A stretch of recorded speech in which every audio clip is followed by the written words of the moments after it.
سلام دوستان، امروز در خدمتتون هستم با آموزش یه خمیر فوق‌العاده که مناسب انواع فست فود و فینگر فوده که من اینجا اون رو به عنوان خمیر پیراشکی درست کردم.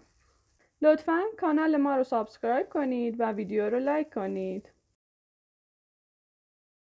3 لیوان آرد دارم که اون رو الک میکنم.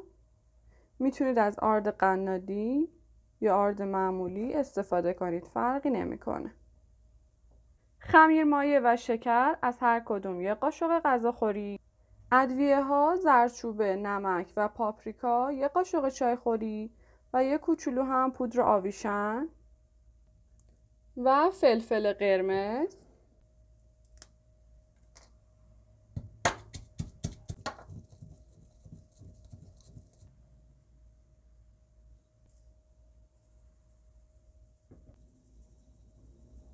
همه رو با هم مخلوط میکنم.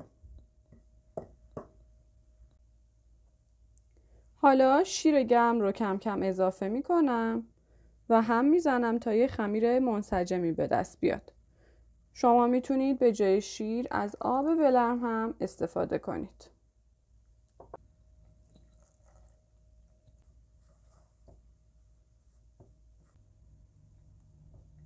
مقدار مایعات خمیر بستگی به نوع آردی داره که استفاده میکنید.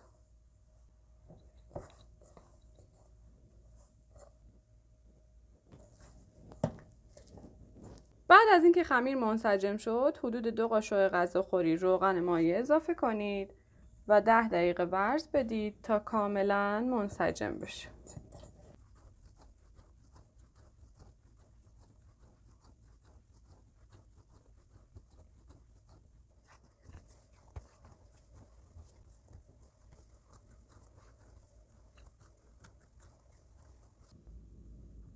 خمیر من صاف و یک دست شد. حالا یه چونه میگیرم و میذارم که استراحت کنه. خب خمیر ما بعد از نیم ساعت آماده است.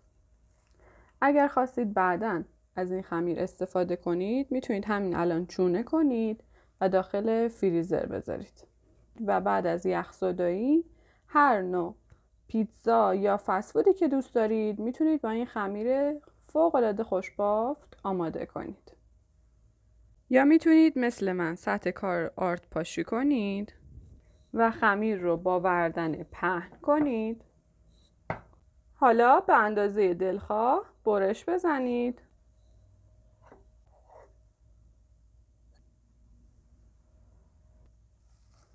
و بین 2 تا پلاستیک به این شکل قرار بدید.